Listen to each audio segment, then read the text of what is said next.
जय जय श्री राम। आप सभी का जीवन मंगलमय हो।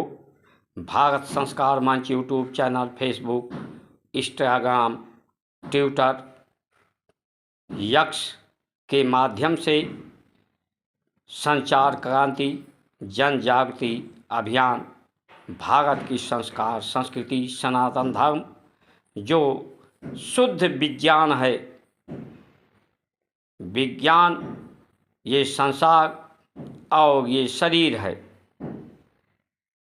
विज्ञान का मतलब जिसका जो विजन हो, जिसको देखा जाए, अनुभव किया जाए, वो विज्ञान है। लेकिन समुचित उसका प्रयोग हो, वही सदप्रयोग है, वही सद्विज्ञान है, वही शुद्ध विज्ञान है। विज्ञान के दृष्टिकोण से विज्ञान को शुद्ध और सीमित मात्रा में जितनी आवश्यकता हो, मनुष्य के स्वस्थ रहने के लिए, शांति रहने के लिए, मनुष्य शांति प्रदम है, स्वास्थ्य परम है, निश्चिंत चाहता है, निश्चय चाहता है, आदर सत्कार चाहता है, प्रसन्नता चाहता है। ये सभी शुभकामनाओं को पूर्ण किया जा सकता है। इसमें बाधा कौन है, समस्या पैदा कौन कर रहा है, समस्या का समाधान कैसे होगा। विज्ञान के दृष्टिकोण से भारत की संस्कार संस्कृति जो गणवेश है, जो महेश है, महात्म है, महातत्व है, अपने को तुम्हें जानत जानत तुम्ही हो जाई, जो जानहि वो दे जनाई। ये संसार की थाह लेना जो अथाह सागर की बात है, अल्प बुद्धि अल्प आयु से, अल्प दृष्टिकोण से नहीं जाना जा सकता। इसलिए मैं क्या हूँ, मेरा कौन है, मेरे लिए क्या उचित है, समुचित है, तो मैं को जो जान लेता है, जो मैं करता है, मैं हूँ मेरा है, वो सब कुछ जान लेता है। वो जानते जानते भगवत स्वरूप हो जाता है। मैं एक तत्व हूँ जो परम तत्व से इसकी उत्पत्ति संचालन है, और पूरा संसार एक तत्व है, 24 तत्व, 25वां चेतना तत्व, परम तत्व जो इसको संचालित कर रहा है। ऐसा आभास हो लोगों को, और ऐसा आभास सभी को करावें, ऐसा अनुभव से सबको जोड़ें। इसी को संयोग कहते हैं, इसी को योग कहते हैं। इसी सद्भावना से, सद्विचार से, सद्ज्ञान से सबको जोड़ने को बात कही है। सिया राम मैं सब जग जानी, करो प्रणाम जोड़ जुग पानी। पानी का एक बूंद कोई प्रणाम नहीं दे सकता, जो बूंद बूंद के रूप में शरीर है, अंश अंश के रूप में। इसलिए सबको सद्भावना के साथ जोड़ना, सद्विचार के साथ जोड़ना, सद्ज्ञान के साथ जोड़ना, सद आहार सात्विक आहार के साथ जोड़ना। इस पर विज्ञान के माध्यम से परीक्षण किया जाए। जैसा कि आज लोग विज्ञान को ही मानने लगे हैं। विज्ञान का प्रयोग विश्व के सभी लोग करते हैं, लेकिन विज्ञान सम्मत हमारा शुद्ध विज्ञान सम्मत संविधान हो, कार्यपालिका, न्यायपालिका, जितनी भी सामाजिक पारिवारिक व्यवस्था हो, तो वो समझिए भारत की संस्कार संस्कृति के ही अनुरूप है। हमारी वेशभूषा, गणवेश, भोजन, इस पर अनुसंधान विज्ञान के द्वारा हो तो सभी लोगों को अनुभव कराया जा सकता है कि वही आहार हो जो व्यक्ति को स्वस्थ रखे, वही व्यवस्था हो जो प्रकृति को पवित्र रखे, सुगंधित रखे, तन मन को सुगंधित रखे, क्योंकि सभी लोग सुख, शांति, सौहार्द, सहयोग को चाहते हैं। तो मेरा कौन है, मैं कौन हूँ? मैं परम तत्व का अंश हूँ, भगवत का स्वरूप हूँ। जो भगवत को अपना स्वरूप समझते हैं, सद विचार जिनके अंदर है, सद ज्ञान है, वही मेरे हैं, अपने हैं।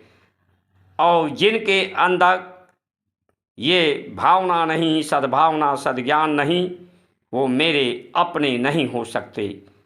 उनसे मेरा संबंध नहीं हो सकता, मेरे वो साथ नहीं चल सकते, मेरे वो विश्वास पात्र नहीं हो सकते, मेरा वो सहयोग नहीं कर सकते, वो वियोग करेंगे, विरोध करेंगे। जब दो परस्पर विरोधी धाराओं का मिलन होता है, संधि होता है प्रकृति में, तो उत्कर्ष की उत्पत्ति होती है, तत्वों की उत्पत्ति होती है। जैसे जल एक हाइड्रोजन ऑक्सीजन जो विपरीत धारा हैं, निश्चित मात्रा में मिलने से पानी जल बनता है, जो उसके विरोधाभास है, जो शीतल है, पारदर्शी है। इसी तरह से हमारे विवाह संस्कार में एक वर होता है, जो वर यानी श्रेष्ठ, जिसने धर्म को जाना है, पहले धर्म, फिर अर्थ, फिर काम, फिर मोक्ष। धर्म का पर्याय ही है जो धारण हो रहा है, जिसको लोग धरित हो रहा है, धारण कर रहे हैं, उसी के अनुसार धारणा हो, वही हमारा ध्येय हो, वही हमें ध्यान रहे, स्मरण रहे, हमारी स्मृति में रहे, संस्मृति में रहे। यही संस्कृत है। विस्मृति न हो, हम विस्मित न हों,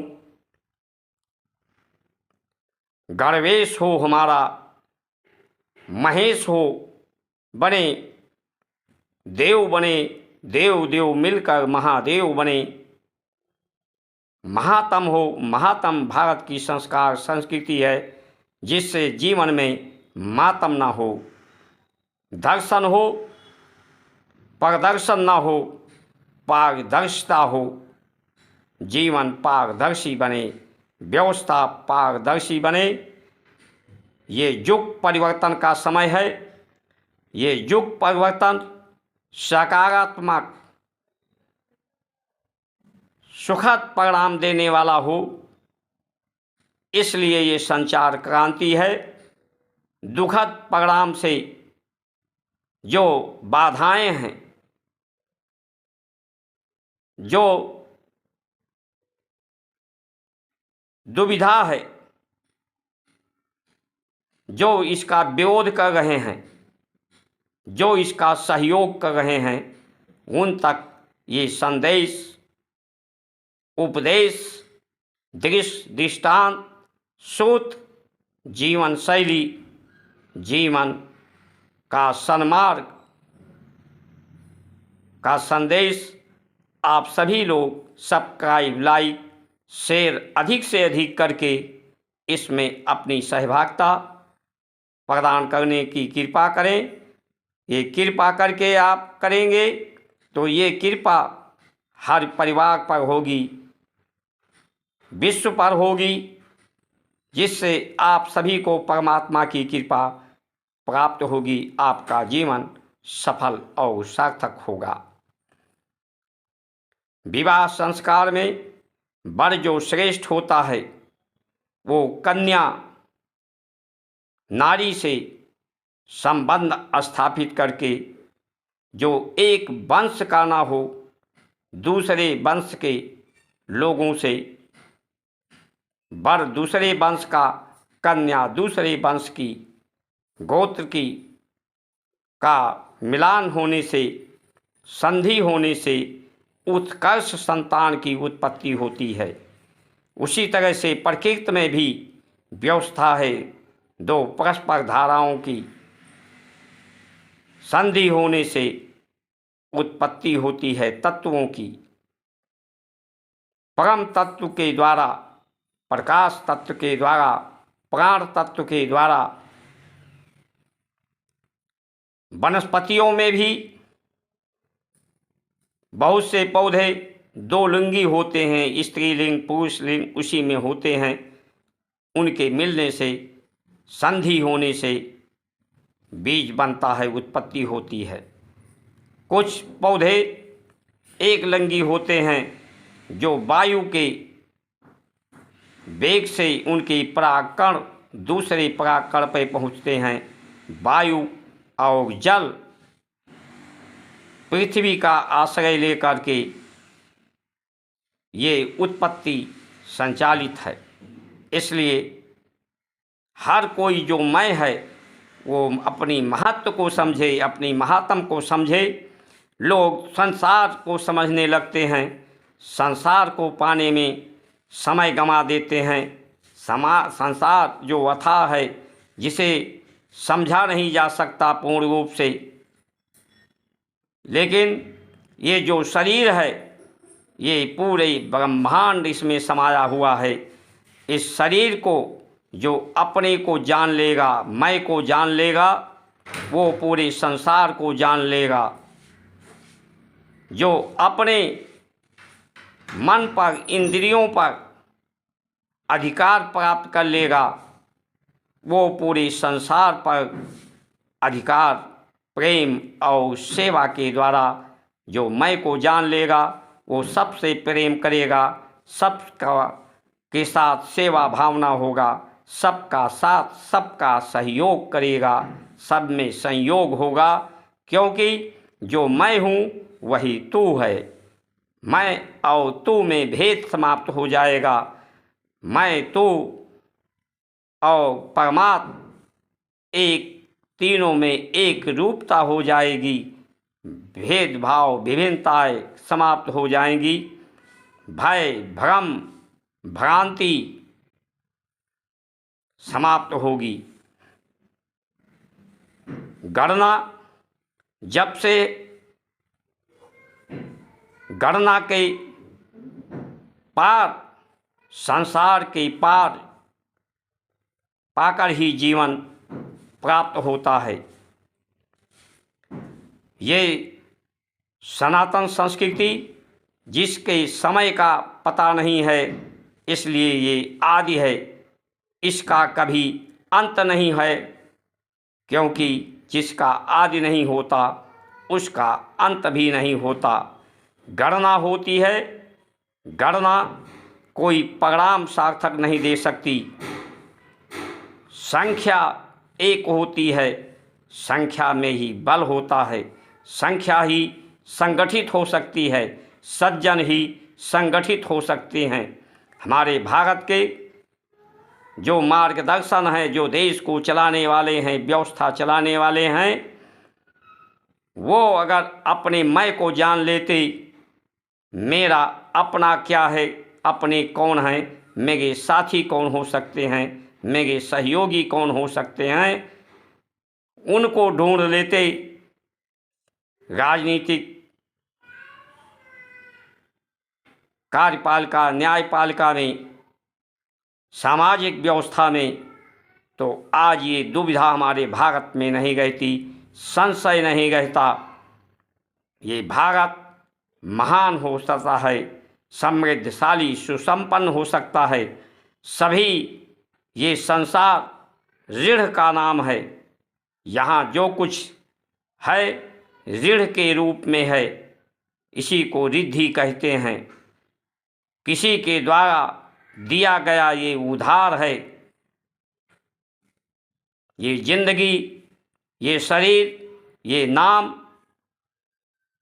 ये तत्व, ये व्यवस्था ऋण के रूप में मिला है। इसलिए इसे सार्थक सिद्ध करने की, संसार को भी साधने की आवश्यकता है, स्वार्थ को भी साधने की आवश्यकता है, परमात्मा को भी साधने की आवश्यकता है। संसार के पद का प्रयोग परम पद के लिए हो, परम गति के लिए हो, संसार का अर्थ परमार्थ के लिए हो, तभी सभी की शुभकामनाएं जो शांत प्रदम, स्वस्थ प्रदम की भावनाएं हैं, संभावनाएं हैं, विचार और भाव और स्वभाव में समरूपता हो, स्वभाव के अनुसार लोग जीवन जिएं, दाता बनकर परदाता बनकर बने जीवन जिएं। सनातन धर्म से ही ये संसार में जितने लोग हैं, सनातन धर्म की शाखाओं से, सनातन धर्म से ही जितने भी पंथ हैं, वो उसी शाखा से निकले हैं। ये ऐसे लोग हैं क्योंकि सनातन धर्म में अनुशासन है, अपने मन पर शासन, इंद्रियों पर शासन, ये कठोर अनुशासन है। ये संसार जो एक शहद की तरह से है, इसका रूप रस जो भी भगवत का ही अंश है, उनकी माया है, उनमें ये रस में ये चिपक जाते हैं, संसार इनमें चिपक जाता है। और जिस तरह से मधुमक्खी शहद को दूर से चूसती है तो उसका जीवन बचा रहता है, लेकिन उसी शहद में जब गिर जाती है तो शहद से के पंखे में लगने से उसका जीवन नष्ट हो जाता है। इसी तरह से जो दूसरे पंथ के लोग हैं, वो संसार में रूप और रस में आकर्षित होकर के अपने पर अनुशासन ना करके, अपने जीवन को पारदर्शी ना बनाकर, अपने जीवन को दर्शन ना बना करके, दार्शनिक बना ना करके, लोग मंदिरों में सिर्फ रूप का दर्शन करते हैं, नारा धर्म का, राम का लगाते हैं, लेकिन राम का चिंतन, राम का आचरण जो सदाचार, शिष्टाचार, शालीनता, नम्रता, विनम्रता, बहादुरी को प्रदान करता है, वो चिंतन नहीं लोगों के चित्त में होता है। तो ऐसे लोग सिर्फ दुर्व्यवस्था पैदा करते हैं। इसलिए हमारा गणवेश भी भारतीय हो तो अपनी महत्तम संस्कार संस्कृति का जीवन में महत्व हो, इसकी अनिवार्यता हो, स्वीकारता हो, सब में अनुशासन हो। अनुशासन व्यक्ति को, परिवार को, देश को महान बनाता है। पारदर्शिता हो, पक्का इरादा हो, यही ईमानदारी है कि सबको एक साथ जोड़ा जाए। नहीं तो कोई भी व्यक्ति स्वतंत्र नहीं है, कोई तत्व स्वतंत्र नहीं है। एक दूसरे के संयोग से, संधि से ये तत्व बनते हैं, तो कोई स्वतंत्र कैसे हो सकता है, स्वच्छंद कैसे? वो जो स्वतंत्र कहते हैं वो स्वच्छंद हैं केवल, मन मर्जी के वो मन मानी करते हैं। मन ही सभी कारणों का उत्पत्ति है, दुख सुख का। इसलिए और मन बहुत शक्तिशाली है। मन जिसका निर्मल, आहार जिसका निर्मल सात्विक, उसी के विचार भी सात्विक, उसी का कर्म भी सत्कर्म है। ये मन के भटके हुए देवता हैं, उनका मन उनसे रूठ गया है, उनमें बेरुखी आ गई है, बेबस हो गए हैं, बरबस हो गए हैं। इसलिए संसार की तरफ गति, संसार को जानने का प्रयास करना सबसे बड़ी असफलता है। अपने को जानो, अपने को पहचानो, अपने महात्म को जानो। हर व्यक्ति महान है, हर व्यक्ति श्रेष्ठ है, लेकिन अपनी महानता को नहीं लोग जानते। इसलिए जिंदगी भर संशय में रहते हैं, पछतावा उनके हाथ लगता है, कलंक उनके हाथ लगता है। जीवन कर्ज में डूबा रहता है। कर्ज माता पिता गुरु धरती आसमान ग्रह नक्षत्रों ऋषि मनीषियों का, जिन्होंने जीवन दिया है। जीव के रूप में सभी पैदा होते हैं। जीवन ये दूसरा जन्म गुरु देता है, जिसको द्विजत्व कहते हैं। गुरु के सम्मुख गुरुमुख होने की हमारे यहाँ परंपरा रही, जिससे क्षुद्रता समाप्त होती है। क्षुद्र के रूप में पूरा संसार की उत्पत्ति होती है। क्षुद्र शब्द क्षुधा से आया है, जो कर्माशय गर्भाशय से ही सीमित रह जाते हैं। क्षुधा की भूख मिटाने में लगे रहते, पेट को कूड़ादान बना देते हैं। स्वाद के नाम पर, सम्मान के नाम पर क्या उनके लिए प्रयोग्य है, क्या अनुप्रयोग्य है, वो समझ ही नहीं पाते। इसलिए उनका जीवन निरर्थक हो जाता है। जब व्यक्ति का पेट भरता है विकार से, तो व्यक्ति के अंदर कामनाएं पैदा होती हैं।